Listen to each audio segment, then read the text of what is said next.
Hi friends, உலக வரலாற்றிலேயே அதிகமாக வெறுக்கப்பட்ட ஒரு இனம் தான் ஜூஸ்னு சொல்லக்கூடிய யூதர்கள். உலக மக்கள் தொகையில் வெறும் 0.2% யூதர்கள், அதாவது 15.8 மில்லியன் யூதர்கள் மட்டும்தான் உலகம் முழுவதும் வாழ்ந்துட்டு இருக்காங்க.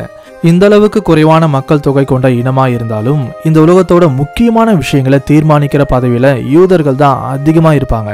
மற்ற இனங்களை விட யூதர்கள் கொஞ்சம் புத்திசாலிகள்னு சொல்லப்படுது. இதுக்கு உதாரணமா ஆல்பர்ட் ஐன்ஸ்டைன் மற்றும் முதல் போலியோ வேக்சினை கண்டுபிடிச்ச ஜோனாஸ் சால்க் மாதிரியான இன்னும் நிறைய பிரபலமான விஞ்ஞானிகள் இந்த யூத இனத்தை சேர்ந்தவங்க. உலகத்தோட மக்கள் தொகையில் யூதர்கள் வெறும் 0.2% இருந்தாலும் மறைமுகமாகவோ நேரடியாகவோ உலகின் பல முக்கியமான அமைப்புகளோட தலைவர்களா இந்த யூதர்கள் தான் இருக்காங்க. இப்படி பல நூற்றாண்டுகளா அதிகார பொறுப்புல இந்த யூதர்கள் இருந்து மற்ற எல்லா இனத்தையும் அவங்களோட கட்டுப்பாட்டுக்குள்ள வச்சுக்க ஆசைப்பட்டதுனாலதான் பல நாடுகள்ல யூதர்களை விரட்டி அடிச்சிருக்காங்க. அதனாலதான் யூதர்களோட வரலாற்றுல அதிகமா அகதிகளா வாழ்ந்திருக்காங்க. அப்படி உலகம் முழுவதும் சிதறடிக்கப்பட்ட யூதர்கள் நார்த் அமெரிக்கா, யூரோப் மற்றும் ஏசியா மாதிரியான கண்டங்களுக்கு அகதிகளா போய் குடியேறினாங்க. அதே போல ஆசியா கண்டத்தின் ஒரு பகுதியான இந்தியாவுக்கும் யூதர்கள் அகதிகளாகவும் வியாபார தொழிலுக்காகவும் வெவ்வேறு காலகட்டங்கள்ல வந்து குடியேறியிருக்காங்க. சரி, இப்படி குடியேறிய யூதர்கள் இன்னைக்கும் இந்தியாவில் வாழ்ந்துட்டு இருக்காங்களா? இந்தியாவின் எந்தெந்த பகுதியில் இந்த யூத மக்கள் வாழ்ந்துட்டு இருக்காங்க? எதுக்காக இந்திய அரசாங்கம் யூதர்களுக்கு 4 பத்மஸ்ரீ விருதுகளை கொடுத்தாங்க? அதே போல இந்தியாவில் எந்தெந்த வங்கிகள் யூதர்களால ஆரம்பிக்கப்பட்டது? இப்படி இந்தியாவில் இருக்கக்கூடிய யூதர்களை பத்தின எல்லா விஷயங்களையும் இன்னைக்கு இந்த வீடியோல டீட்டெயில்டா சொல்ல போறேன். வீடியோக்குள்ள போறதுக்கு முன்னாடி ஜஸ்ட் ஒரு லைக் மட்டும் பண்ணிடுங்க. ஏன்னா நீங்க பண்ற ஒரு சின்ன லைக் எங்களோட வளர்ச்சிக்கு ரொம்ப ரொம்ப முக்கியம். இந்த மாதிரி இன்னும் நிறைய இன்ட்ரெஸ்டிங்கான வீடியோஸை பார்க்க நம்ம சேனலை சப்ஸ்கிரைப் பண்ணி அந்த நோட்டிஃபிகேஷன் பெல்லை ஆல்ல செட் பண்ணிக்கோங்க. சரி, வாங்க லேட் பண்ணாம லெட்ஸ் கெட் ஸ்டார்டட். இந்தியாவுக்கும் யூதர்களுக்கும் ஒரு நெருங்கிய சம்பந்தம் இருக்கு. இந்த யூதர்கள் இந்தியாவுக்கு வெவ்வேறு காலகட்டங்களில் பல காரணத்தால கூட்டமா வந்து குடியேறி இருக்காங்க. இப்படி வந்த யூதர்கள் இந்தியர்களோட கலாச்சாரத்தையும் மொழியையும் ஏத்துக்கிட்டு மக்களோடு மக்களா இணைந்து வாழ ஆரம்பிச்சாங்க. முதல்ல யூதர்கள் கேரளாவின் துறைமுக நகரமான கொச்சிக்கு அகதிகளா வந்து குடியேறி இருக்காங்க. சுமார் 2000 ஆண்டுகளுக்கு முன்னாடி ஜெருசலேம்ல இருக்கிற சாலமோன் தேவாலயம் பாபிலோனியர்களால அழிக்கப்பட்டு அங்க வாழ்ந்த யூதர்கள் அடிமைகளா கொண்டு போகப்பட்டாங்க. அந்த சமயத்துல நிறைய யூதர்கள் சாலமோன் ராஜாவின் கடற்படையில் தப்பிச்சு இந்தியாவுக்கு கப்பல் மூலமா வந்து கொச்சியில் தரையிறங்கினாங்க. வெறும் கொச்சியில மட்டும் இல்லாம காலப்போக்கில் அசாம், மகாராஷ்டிரா மாதிரியான இந்தியாவின் பல பகுதிகளில் குடியேறி இந்தியர்கள்ல ஒருவரா வாழ ஆரம்பிச்சாங்க. 1948 இஸ்ரேலுங்கிற நாடை யூதர்கள் உருவாக்குறாங்க. அப்படி யூதர்களுக்குன்னு ஒரு தனி நாட்டை உருவாக்குனதுக்கு அப்புறம் உலகம் முழுவதும் சிதறடிக்கப்பட்ட எல்லா யூதர்களையும் இஸ்ரேல வந்து குடியேற சொன்னாங்க. அது மட்டும் இல்லாம இஸ்ரேல்ல வாழக்கூடிய பாரம்பரிய யூதர்கள் உலகின் பல்வேறு இடங்களுக்கு சிதறடிக்கப்பட்ட யூதர்களை நேர்ல போய் சந்திக்கிறாங்க. அப்படி இந்தியாவுக்கு வந்த பாரம்பரிய யூதர்கள் இங்க வாழ்ந்துட்டு இருந்த யூதர்களை பார்த்து பயங்கர ஆச்சரியப்பட்டாங்க.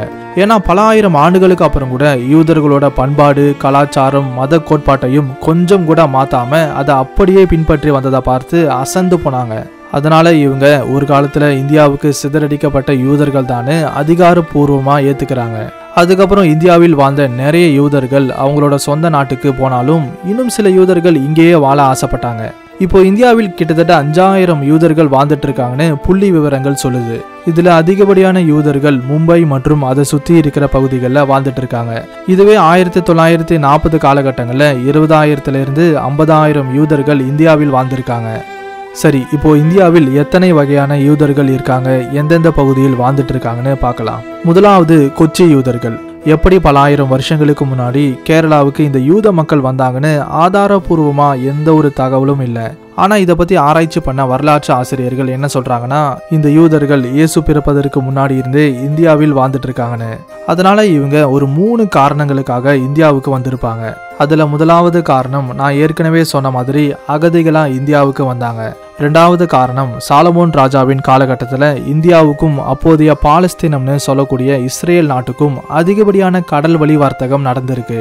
அதுவும் குறிப்பா தமிழ்நாட்டில இருந்து சாலமோன் ராஜாவுக்காக வாசனை திரவியங்கள், தங்கம், துணிகள், தந்தம் மாதிரியான நிறைய பொருட்கள் கடல் வழியா அனுப்பப்பட்டுச்சு. அதனால யூதர்கள் சாலமோன் ராஜா காலகட்டத்துல இந்தியாவுக்கு வந்து இங்கேயே தங்கி இங்க இருந்து சாலமோன் ராஜாவுக்கு தேவையான பொருட்களை ஏற்றுமதி செஞ்சிருப்பாங்கன்னு சொல்லப்படுது. 3வது காரணம் அசிரியன் ராஜா காலத்துல யூதர்களை கொடுமைப்படுத்தி அவங்கள அசிரியா நாட்டுல அடிமைகளா வச்சிருந்தாங்க. அதுக்கப்புறம் அந்த யூதர்களை உலகத்தின் பல பகுதிகளுக்கு சிதறடிக்கிறான். அப்படி ஒரு சில யூதர்கள் கடல் வழியா பயணம் பண்ணி கேரளாவின் திரிசூர்ல குடியேறி பல நூறு வருடங்களா வாழ்ந்துட்டு வராங்கன்னு சொல்லப்படுது. இதுக்கு ஆதாரமா கேரளாவின் மட்டஞ்சேரிங்கிற பகுதியில் யூதர்களுக்காகவே ஜியூ டவுனுங்கிற ஒரு ஏரியாவே இருக்கு. அது மட்டும் இல்லாம அங்க எத்தனையோ ஆண்டுகள் பழமையான ஒரு யூத தேவாலயம் கூட இருக்கு. கேரளாவில் இப்போ 26 யூதர்கள் மட்டும்தான் வாழ்ந்துட்டு இருக்காங்கன்னு ரெக்கார்ட்ஸ் சொல்லுது. அவங்க கேரளாவின் கொச்சின், கோட்டயம் மற்றும் திருவள்ளா மாதிரியான பகுதிகளில் இருக்காங்க. கிபி 1565 காலகட்டங்களில் 80,000க்கும் அதிகமான யூதர்கள் கேரளாவில் வாழ்ந்திருக்காங்க. அந்த சமயத்துல டச்சு மக்களுக்கு இந்த யூதர்கள் ஆதரவா இருக்காங்கன்னு தெரிஞ்சுக்கிட்ட போர்ச்சுகீஸ் வீரர்கள் யூதர்களோட வீடுகளை நெருப்பு வச்சு கொளுத்துனாங்க. இதனால கேரளாவை விட்டு நிறைய யூதர்கள் வேற இடத்துக்கு போனாங்க. கேரளாவின் ராஜாக்கள் யூதர்களை ரொம்ப மரியாதையா நடத்தி இருக்காங்க. ஆனா போர்ச்சுகீஸ் காலத்துல தான் கேரளாவில் வாழ்ந்த யூதர்கள் ரொம்ப கஷ்டப்பட்டாங்க. மறுபடியும் பிரிட்டிஷ் ஆட்சியின் காலத்துல அவங்களோட வாழ்க்கை பழைய நிலைமைக்கு திரும்ப ஆரம்பிச்சுது. அதுக்கப்புறம் 1948ல யூதர்களுக்குன்னு இஸ்ரேலுங்கிற ஒரு சொந்த நாட்டை உருவாக்குனதுக்கு அப்புறம் கேரளாவில் வாழ்ந்த நிறைய யூத மக்கள் இஸ்ரேலுக்கு போனாங்க. ரெண்டாவது பெனி இஸ்ரேல் ஜூஸ். ஆன்டியோகஸ் எபிஃபனேஸ் அப்படிங்கிற கிரேக்க மன்னர் ஜெருசலேம் நகரத்தை தாக்கி அங்க வாழ்ந்த யூதர்களை கொடுமைப்படுத்தி இருக்காரு. இதுக்கு பயந்து நிறைய யூதர்கள் கப்பல்கள்ல தப்பிச்சு போனாங்க. அப்படி பெனி இஸ்ரேலுங்கிற சமுதாயத்தை சேர்ந்த யூதர்கள் வந்த கப்பல் மும்பையில இருந்து 30 கிலோமீட்டர் தூரத்துல இருக்கிற நவகான் கிராமத்துக்கு பக்கத்துல விபத்துக்குள்ளானது. அந்த கப்பல் விபத்துல இருந்து 12 யூதர்கள் மட்டும்தான் உயிர் பிழைச்சாங்க.